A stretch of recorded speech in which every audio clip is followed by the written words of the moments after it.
Thank you. ఖైదీ 150 రెండు కాంబినేషన్లో టైటిల్ని set చేయడం సెంటిమెంట్ ఫీల్ అవుతున్నారు. సెంటిమెంట్ కన్నా మీరు సినిమా చూస్తే అర్థం అవుద్ది. ఆయన మీరు కత్తి చూసే ఉంటారు. తమిళ దాంట్లో ఒక ఖైదీ పాత్ర, ఖైదీగా ఉన్న పాత్ర ఉంటుంది.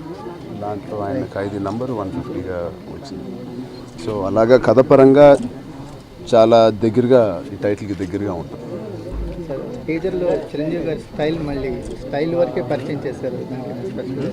అంటే మరీ ఎర్లీ కదండి, సంక్రాంతికి పెట్టుకున్న రిలీజ్, ఆయన బర్త్డే కాబట్టి ఫ్యాన్స్ అందరూ ఉత్సాహంగా ఒక లుక్ అడిగారు కాబట్టి వినయ్ గారిని అడిగి ఈ లుక్ ఇంత తొందరగా రిలీజ్ చేయడం జరిగింది. లేకపోతే దీవాళీ తర్వాత మేము అన్ని లుక్స్ రిలీజ్ చేద్దాం అనుకున్నాం.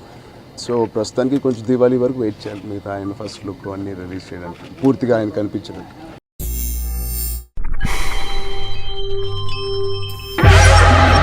కామన్ గా సినిమాకు కథ ఉంటుంది, కానీ సినిమా వెనకే ఒక కథ ఉంది.